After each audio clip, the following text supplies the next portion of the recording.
اللہ رب العزت نے قرآن اور رسول صلی اللہ علیہ وسلم دو ایسے ذریعے ہمیں عطا کیے ہیں کہ جس کے واسطے سے جو بات بھی بیان کی جائے وہ یقیناً سچ پر مبنی اور حق کی نمائندگی کر رہی ہوتی ہے۔ اس لیے اللہ کی بات کو اور رسول اللہ کی بات کو پورے توجہ سے سننا، اسے سمجھنا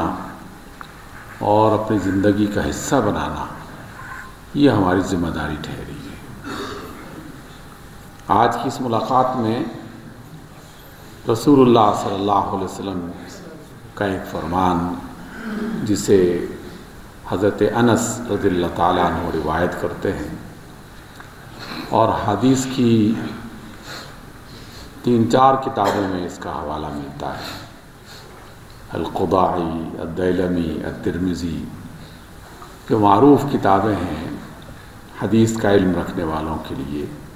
تو اس میں تینوں میں یہ روایت حضرت انس رضی اللہ تعالیٰ عنہ کے حوالے سے ہمیں ملتی ہے۔ حضرت انس فرماتے ہیں کہ رسول اللہ صلی اللہ علیہ وسلم نے فرمایا کہ اللہ تعالیٰ نے مجھ سے یہ کہا ہے۔ ہم سب جانتے ہیں کہ جو بات اللہ نے فرمائی ہو، رسول اللہ بیان کر رہے ہوں، تو ہم عرف عام میں اسے حدیث قدسی کہتے ہیں، یعنی یہ اللہ کا فرمان ہے، رسول اللہ اس کو بیان کرنے والے ہیں، اور کوئی نہ کوئی صحابی جس نے یہ سنا ہو وہ اس کو روایت کر رہا ہے۔ آپ فرماتے ہیں کہ اللہ نے فرمایا، اذا وجہت الی عبد من عبیدی مصیبتا فی بدنہ او مالہ او ولدہ ثم استقبل ذلك بصبر جمیل استحییت منہ یوم القیامت ان انصب له میزانا او انشر له دیوانا۔ بڑی حوصلے والی اور ہمت بندھانے والی روایت ہے۔ آپ صلی اللہ علیہ وسلم نے یہ فرمایا کہ اللہ تعالیٰ نے یہ فرمایا کہ میں جب اپنے بندوں میں سے کسی بندے پر آزمائش کے لیے کوئی مشکل اور مصیبت نازل کرتا ہوں، وہ مصیبت اور مشکل اس کے بدن کے اعتبار سے، یعنی کوئی بیماری کی صورت میں اس کے پاس آئی ہو، او مالی ہی، یا اس کے مال میں کوئی خسارہ، کوئی کمی، کوئی گھاٹا ہو گیا ہو، اس اعتبار سے اس کی آزمائش کی جا رہی ہو، او ولد ہی، یا اس کی اولاد کے حوالے سے کوئی مشکل پیش آ رہی ہو۔ کوئی بھی اس میں اولاد کو جو بھی مشکل پیش آ رہی ہوتی ہے، جسمانی ہو، بیماری ہو، مالی ہو، نفسیاتی ہو، تو انہیں جو بھی مشکل پیش آ رہی ہے، اگر وہ اور اس کے والدین اس پر صبر کرتے ہیں تو رسول اللہ صلی اللہ علیہ وسلم نے اللہ کا یہ فرمان بتایا، اور جو الفاظ ہیں وہ بہت ہی دل میں اترنے والے ہیں۔ اللہ فرماتے ہیں، رب کائنات، پوری کائنات کا مالک اور بادشاہ یہ فرماتا ہے کہ اگر میرا بندہ ان مشکلات سے گزرتے ہوئے صبر کرتا ہے اور ان مشکلات سے وہ صبر کے ذریعے سے گزرتا ہے، تو قیامت کے روز میں اس میں حیا محسوس کروں گا، میں اس کو اچھا نہیں سمجھوں گا کہ میں اس کے لیے میزان نصب کروں اور اس کے اعمال کا دفتر کھول کے اس سے سوال و جواب کروں کہ تمہارے ساتھ یہ ہوا تھا اور تم نے کیا کیا تھا، فلاں موقع تھا تم نے کیا کیا تھا۔ میں اس کا حساب کتاب لینا ہی اپنے لیے جو ہے وہ بہتر نہیں سمجھوں گا، میں اس بات میں حیا محسوس کروں گا کہ اس کی کتاب کھولی جائے، اس کا حساب کتاب لیا جائے اور اس کے لیے میزان نصب کیا جائے کہ چلو اس کے اعمال کو تولتے ہیں، پھر فیصلہ کرتے ہیں کہ اس کے حصے میں کیا چیز آتی ہے۔ تو یہ بذات خود اتنی بڑی بات ہے اللہ تعالیٰ کی طرف سے، لیکن اس میں جو پہلا حصہ ہے کہ اس مشکل میں آدمی صبر اختیار کرتے ہوئے اس کو جھیلتا ہے، اس کو برداشت کرتا ہے، اس صبر کو سمجھنا بہت ضروری ہے۔ سب سے پہلی بات تو یہ ہے کہ صبر کا ایک عرف عام میں مشہور جو مفہوم ہے وہ یہی ہے کہ وہ آہوزاری نہ کرے، آہو بکا نہ کرے، شکوہ شکایات نہ کرے اور اس کو برداشت کرے، جیسے ہم تکلیف کو برداشت کرتے ہیں اور مختلف قسم کے لوگ اپنے اپنے انداز میں اپنے مزاج اور اپنی طبیعت کے مطابق اسے برداشت کر رہے ہوتے ہیں۔ بالکل ایک معنی تو یہی ہے، لیکن اس کا ایک دوسرا بڑا مفہوم جو ہمیں سمجھنا چاہیے وہ یہ ہے کہ آدمی کو جب بھی کوئی مشکل پیش آتی ہے تو اس سے نکلنے کے لیے وہ ہاتھ پاؤں تو مارتا ہے، کوئی نہ کوئی وسیلہ تلاش کرتا ہے، کوئی راستہ تلاش کرتا ہے کہ چلو اس مشکل سے نکل جائیں۔ اس راستے کی تلاش میں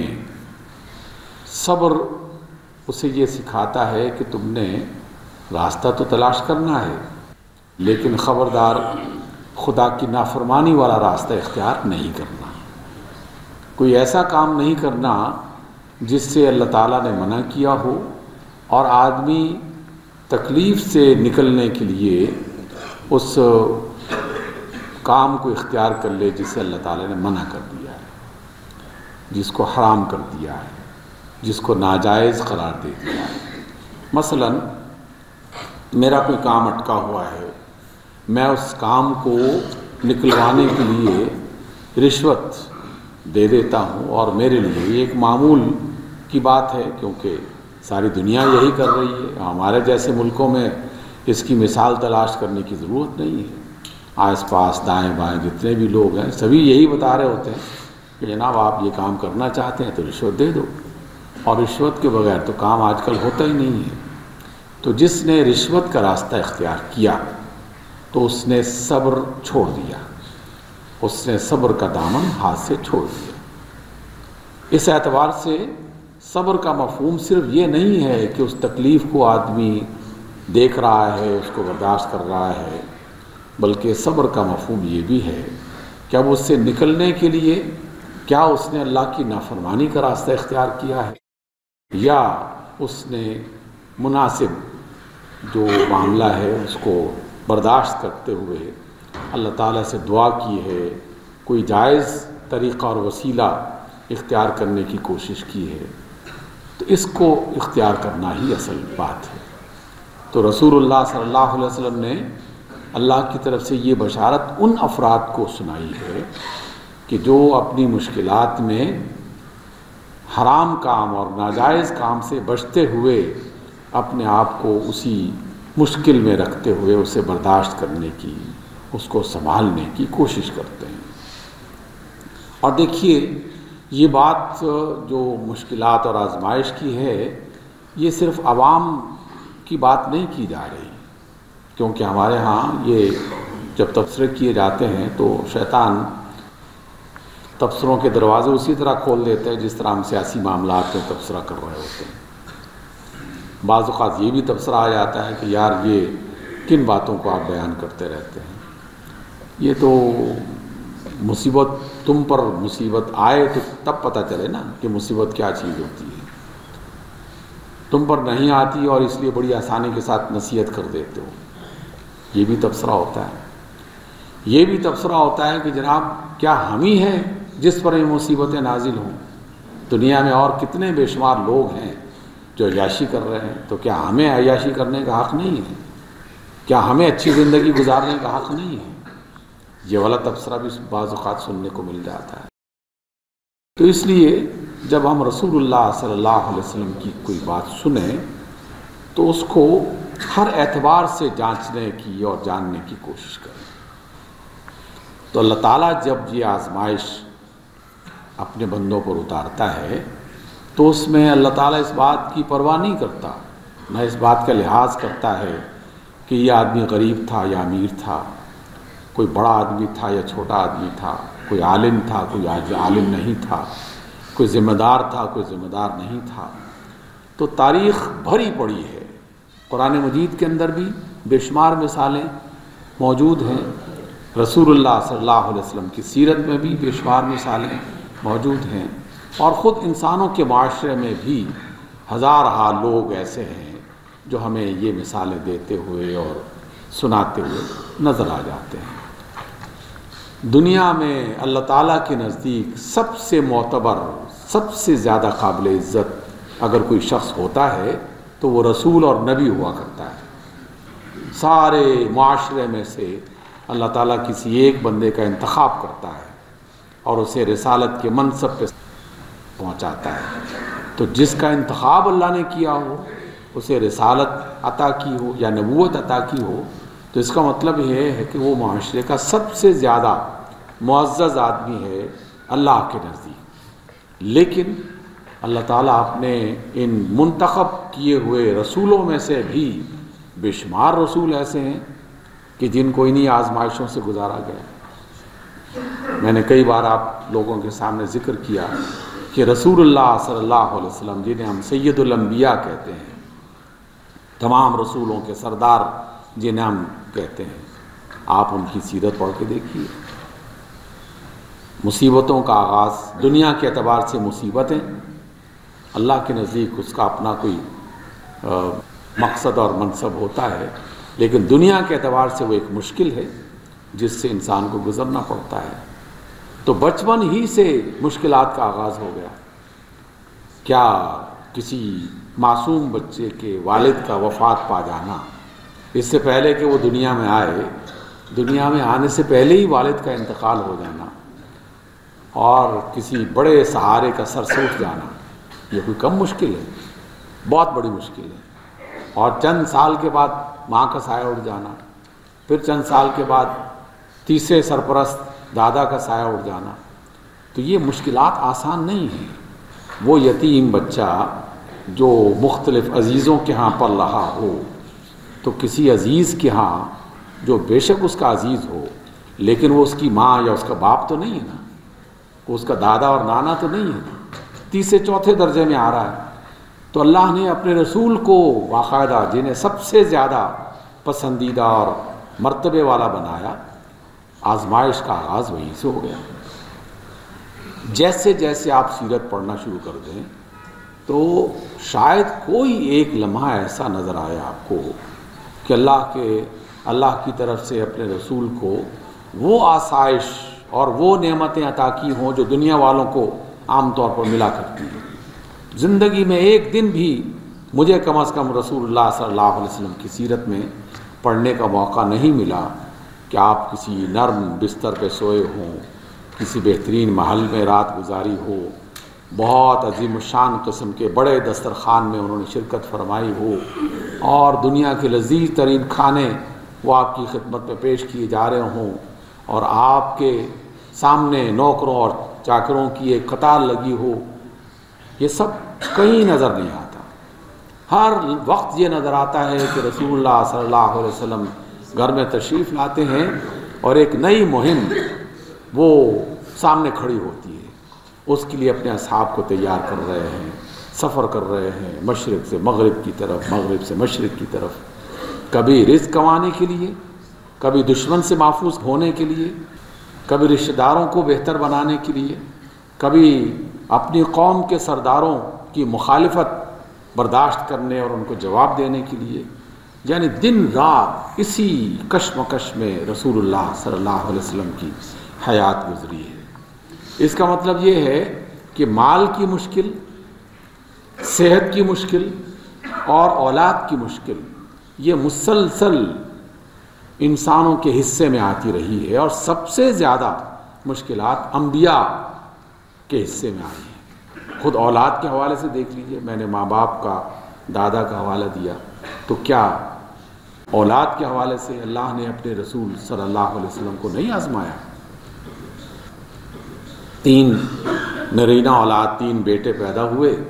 تینوں ہی یکے بعد دیگرے کچھ ہی عرصے کے بعد وفات پاتے رہے. 4 بیٹیاں عطا کی، وہ بیٹیاں بھی آپ ہی کی حیات میں تقریباً وہ ساری کی ساری اللہ تعالیٰ کے ہاں اللہ تعالیٰ کو پیاری ہو گئیں، اور آپ بذات خود ان کے جنازے اٹھاتے، ان کو مٹی میں دفن کرتے، ان کے غم کو برداشت کرتے، اپنی تکلیف کا اظہار کرتے. تو یہ ساری چیزیں ان کے ساتھ وابستہ تھیں. اور مالی اعتبار سے یہ بات ٹھیک ہے کہ رسول اللہ صلی اللہ علیہ وسلم نے ہمیشہ ایک کامیاب تجارت کی، لیکن اس تجارت میں بھی دشمنوں کی طرف سے بے شمار مشکلات کا سامنا کرنا پڑا. پابندیاں لگ گئیں، تمام لوگوں میں اعلان کر دیا گیا کہ آج سے محمد اور ان کے ساتھیوں صلی اللہ علیہ وسلم ان کے ساتھ کوئی تجارت نہیں کرے گا، کوئی لین دین نہیں کرے گا، کوئی خرید نہیں سکتا، کوئی بیچ نہیں سکتا، ان کے ساتھ کوئی رشتہ داری نہ کرے. 3 سال تک جو ہے وہ رسول اللہ صلی اللہ علیہ وسلم شیب ابی طالب میں جو ٹھہرے رہے تو وہاں پر مالی مشکل بھی تھی اور دیگر مشکلات جسے آپ معاشرتی مشکلات کہتے ہیں وہ بھی انہوں نے برداشت کی. اصحاب رسول بتاتے ہیں کہ شیب ابی طالب میں سے باقاعدہ دور دراز آس پاس کے لوگوں کو جو ہے وہ ان مسلمان بچوں اور بچیوں کی چیخیں سنائی دیتی تھیں جو بھوک کی وجہ سے، پریشانی کی وجہ سے چیخ و پکار کرتے تھے. اور اصحاب رسول جو ہیں وہ مجبور ہو گئے کہ وہاں جو کچھ میسر ہے وہ تو اپنے پیٹ بھرنے کے لیے استعمال کیا ہی کرتے تھے، لیکن حتیٰ کہ نوبت وہاں کی گھاس پھوس اور جو ہے وہ پتے کھانے پر بات پہنچ گئی. کچھ لوگ جو ہیں وہ چمڑا بھگو کر پانی جو ہے وہ صرف اس لیے پی لیا کرتے تھے کہ چلیں اس پانی میں کچھ ذائقہ تو تبدیل ہوا ہوگا. تو اس کا مطلب یہ ہے کہ اللہ تعالیٰ کی طرف سے دنیا میں آزمائش کا ہونا یہ اس کے نظام کا حصہ ہے. یہ دنیا ہے ہی اسی طرح کی بنائی ہوئی جس میں تمام تر سہولتوں کے باوجود آزمائش کا کوئی نہ کوئی موقع آتا ہی رہتا ہے. اور کتنی بڑی بشارت ہوگی اس شخص کے لیے جس نے صبر سے کام لیا اور اللہ رب العزت کی طرف سے یہ اعلان کر دیا جائے کہ اچھا اے میرے بندے تو نے اس مصیبت میں صبر سے کام کیا اور حلال کام کو اختیار کیا، حرام سے بچتا رہا، حالانکہ تجھے اس کا موقع میسر تھا، تو نے میری خاطر میری رضا کے لیے یہ صبر کیا ہے. تو اب میں تمہارے لیے اعلان کرتا ہوں کہ اس حشر کے میدان میں میزان نہیں گاڑی جائے گی، تیرا حساب کتاب نہیں ہوگا، بس تجھے اپنی طرف سے معافی کا اعلان کر دیا جاتا ہے اور تجھے اللہ تعالیٰ اپنی جنتوں کا حقدار بنا دیتا ہے. دیکھیے اس مصیبت کے بعد جو سہولت اللہ تعالیٰ کی طرف سے ملتی ہے وہ سہولت اتنی بڑی اور اتنی عظیم الشان ہے کہ آدمی اس کو پورے طریقے سے بیان نہیں کر سکتا. آپ صلی اللہ علیہ وسلم فرماتے ہیں کہ اگر کسی شخص کو جنت میں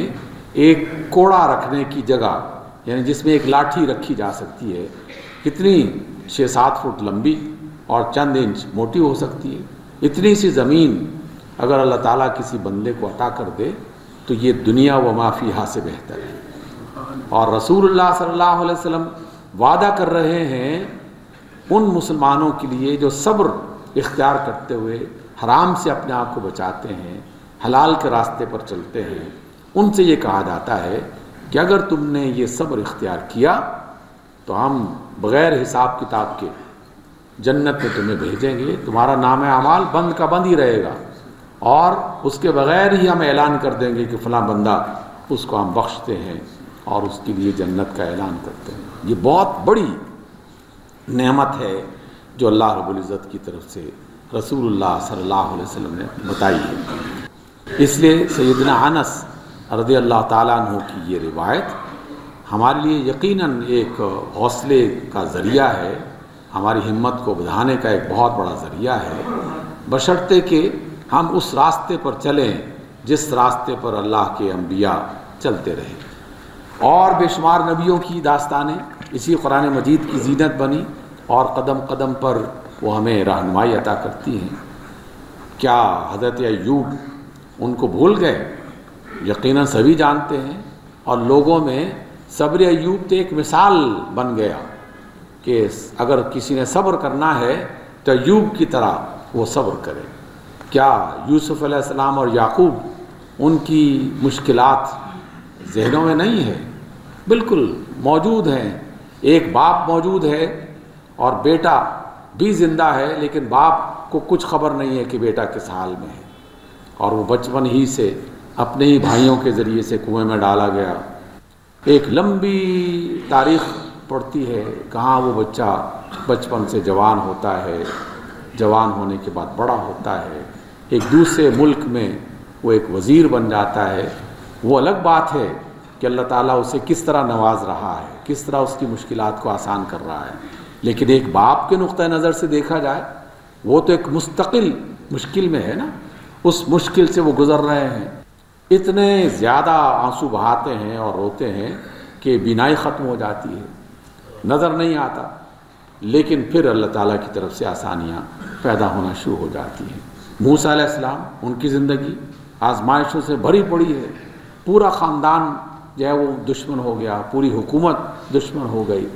اور اپنے علاقے سے بے علاقہ ہونا پڑا. بھاگ کے کسی اور جگہ فرار ہو کے گئے، وہاں پناہ طلب کرنا شروع کر دی. تو ہر بندے کی زندگی میں یہ دنیا کا اصول ہے. اللہ تعالیٰ نے یہ دنیا بنائی ہی اسی طرح ہے، اس کا نظام ہے ہی اسی طرح کا. اس میں بدن کی بیماری لازماً آئے گی، ہر بندے کو کبھی نہ کبھی اس سے گزرنا ہی پڑتا ہے. مال کی کمزوری اور اس کے اندر کمی، اس آزمائش سے ہر انسان کو کبھی نہ کبھی کسی نہ کسی طریقے سے گزرنا ہی پڑتا ہے. اور اولاد کی بیماری اور اولاد کی مشکلات، اس سے بھی آدمی کو گزرنا ہی پڑتا ہے. تو جب یہ حقیقت اٹل ہے کہ ہماری دنیا آزمائشوں کی دنیا ہے، لیکن وہ اللہ جس نے یہ دنیا بنائی ہے اور جس نے جنت اور دوزخ اور جزا اور سزا کا پورا ایک نظام بنا رکھا ہے، وہ عادل بادشاہ ہے، وہ انصاف کرنے والا بادشاہ ہے. وہ کسی بندے کو نظر انداز نہیں کرتا، نہ اس کی بینائی میں کوئی ایسا ہے کہ اس کو نظر نہ آیا ہو، نہ اس کی سنوائی میں کوئی ایسی بات ہے کہ اسے کسی کی آہو بکا اور چیخ و پکار سنائی نہ دیتی ہو. ہر چیز میں جگہ جگہ پہ اللہ تعالیٰ کی جو قدرتیں ہیں وہ نظر آتی ہیں، اور اس کی بنیاد پر اللہ تعالیٰ اپنی جو انصاف والی صفات ہے نا وہ بھی قدم قدم پر دکھا رہا ہوتا ہے، اور جو آنے والے احتساب اور بڑے حساب کی بات ہے اس کا بھی ذکر بار بار اللہ تعالیٰ کرتا ہی رہتا ہے. جو اللہ کے نیک بندے ہیں وہ اللہ تعالیٰ کی انصاف والی باتوں اور مہربانی والی باتوں کو زیادہ آپس میں شیئر کرتے ہیں، ایک دوسرے سے وہ اس کا ذکر کر کے اپنے ایمان کو بڑھانے کا وسیلہ تلاش کرتے ہیں، اس کا کوئی نہ کوئی سبب تلاش کرتے ہیں. چند ایک باتیں حوصلے کے لیے اور ایمان کے اضافے کے لیے، اور اللہ تعالیٰ کی قدرت کس انداز میں کام کر رہی ہے. ذرا غور کیجئے، دنیا میں جتنے بھی لوگ ہیں، چاہے وہ امیر ہیں یا غریب ہیں، بڑے ہیں یا چھوٹے ہیں، عالم ہیں یا غیر عالم ہیں، سب کو جب بھوک لگتی ہے تو کیا سبھی کو بھوک نہیں لگتی؟ اس بھوک کا احساس ہر بندے کے اندر باقاعدہ چھپا کے رکھا ہوا ہے، اور جب بھوک لگتی ہے تو اس بھوک کو مٹانے کا وسیلہ اور ذریعہ کیا بنایا جاتا ہے؟ بظاہر دیکھا جائے تو ہم اس بات میں سوچ رہے ہوتے ہیں کہ یار اس کے پاس بڑی آسانی ہے، اس کا دسترخوان بہت بڑا ہے، جو چیز خریدنا چاہے لینا چاہے بڑی آسانی کے ساتھ لے لیتا ہے. ایک طرف یہ والا منظر دکھائی دیتا ہے، لیکن یہ والا منظر بھی تو اسے دیکھنا چاہیے کہ اللہ تعالیٰ نے اپنے بندوں میں بھوک پیدا کرنا، یہ والا عنصر سب میں برابر رکھا ہوا ہے. امیر کو بھی اتنی ہی بھوک لگتی ہے جتنی غریب کو لگتی ہے، اور اس بھوک کو مٹانے کا جو وسیلہ ہے وہ بھی ایک ہی بنا رکھا ہے.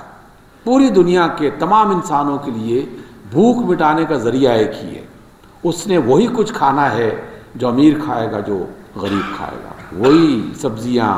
وہی خوراک، وہی اناج. اس کے علاوہ کسی انسان کی بھوک مٹ ہی نہیں سکتی. بڑے سے بڑا آدمی، اس کے گھر میں سونے اور چاندی کے ڈھیر لگ جائیں لیکن سونا اور چاندی وہ چبا نہیں سکتا. اپنی بھوک مٹانے کے لیے وہ ان میں سے کسی چیز کو استعمال اس طرح سے نہیں کر سکتا. ہیرے جواہرات اپنی بھوک مٹانے کے لیے استعمال نہیں کر سکتا۔ بھوک مٹانے کے لیے اللہ تعالیٰ نے وہی ٹماٹر، وہی مولیاں، وہی گاجریں بنا رکھی ہیں جو مجھے بھی ضرورت ہے، آپ کو بھی ضرورت ہے، صدر مملکت کو بھی ضرورت ہے، اور جنرل صاحب کو، چیف آف آرمی سٹاف کو بھی وہی ضرورت ہے۔ دسترخوان پہ چلے جائیں، کبھی کوئی فرق نظر آیا ہے؟ میں بالکل برملا کہتا ہوں، مجھے اس بات کا مشاہدہ ہے، مجھے ان تمام بڑے لوگوں کے دسترخوانوں پہ بیٹھنے کا اتفاق ہوا ہے، اللہ تعالیٰ نے ایسے موقع عطا کیے ہیں۔ کبھی کسی بڑے آدمی کے دسترخوان میں اور ایک غریب آدمی کے دسترخوان میں کوئی بنیادی فرق نظر نہیں آیا۔ ہاں، اگر کوئی فرق نظر آیا ہے تو وہ بھی عبرت کی بنیاد پر۔ میں نے جب اس کو اس انداز میں دیکھا تو اللہ تعالیٰ کا شکر ادا کیا کہ اللہ تیرا کرم ہے کہ تو نے ہمیں اس مشکل سے نکال رکھا ہے۔ ضیاء الحق صاحب نے ہماری ایک دفعہ دعوت کی، بہت بڑی دعوت تھی، پلیٹیں رکھی گئی ہیں، لوگ تقسیم کر رہے ہیں، لیکن ہر ٹیبل پر 2-4 ایسے بزرگ آفیسرز جو اپنے آپ کو یہ کہہ رہے تھے کہ یہ فلاں آفیسر ہے، یہ فلاں آفیسر ہے، یہ فلاں گریڈ کا ہے، یہ فلاں گریڈ کا ہے۔ کسی کا معدہ خراب ہے، کسی کی زبان خراب ہے، کوئی ہضم نہیں کر سکتا، کوئی چینی نہیں کھا سکتا، کوئی میٹھا نہیں کھا سکتا، کوئی نمک نہیں کھا سکتا۔ اس طرح کی بے شمار بیماریاں ان کے درمیان میں نظر آنا شروع ہو گئی۔ تو اپنے دوستوں سے میں نے شیئر کیا کہ یار اس 22ویں گریڈ آدمی سے تو میں بہتر ہوں،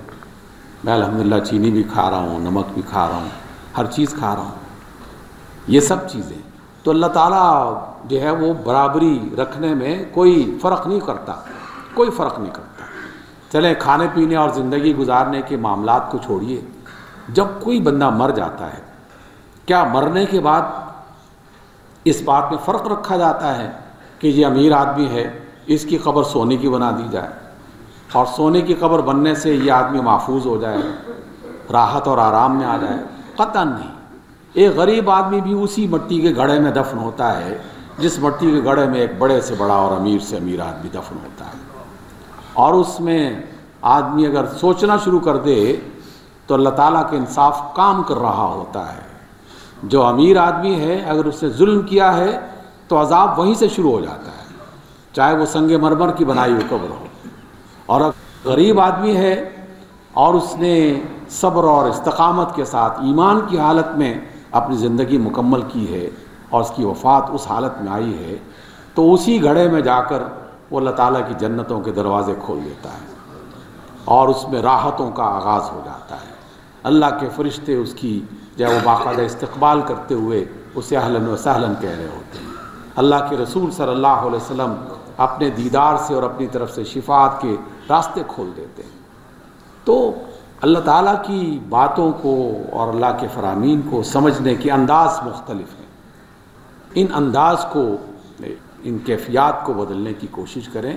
اگر آپ اللہ کی تعلیمات اور اللہ تعالیٰ کی نعمتوں پر غور کرنا شروع کر دیں تو قدم قدم پر آپ کو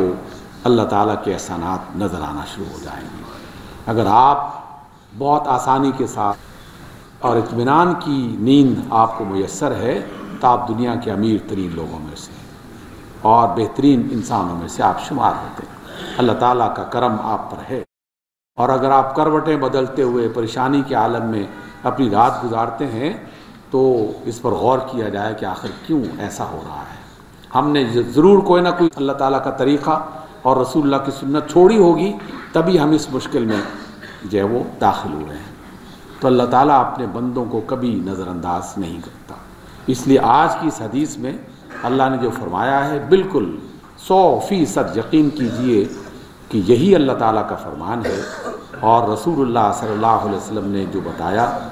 سیدنا انس اس کو بیان کرتے ہیں، اس پر اگر ہمیں اعتماد ہے تو پھر زندگی کی مشکلات یہ کوئی حیثیت نہیں رکھتی۔ ہم ان مشکلات سے بآسانی گزر سکتے ہیں، چاہے وہ جسمانی بیماریاں ہوں، چاہے وہ مالی مشکلات ہوں، چاہے وہ اولاد کے حوالے سے کوئی مصیبت آئی ہو، کوئی مشکل آئی ہو۔ اللہ تعالیٰ ایک چیز اگر کسی موقع پر عطا کرتا ہے اور اس میں آزمائش رکھی ہوئی ہے تو لازماً اللہ تعالیٰ اس کا تدارک کرتے ہوئے اس سے بہتر انسان کو عطا کرتا ہے۔ اس کی مہربانیاں اس کی آزمائشوں سے کہیں زیادہ ہیں، اور اس کے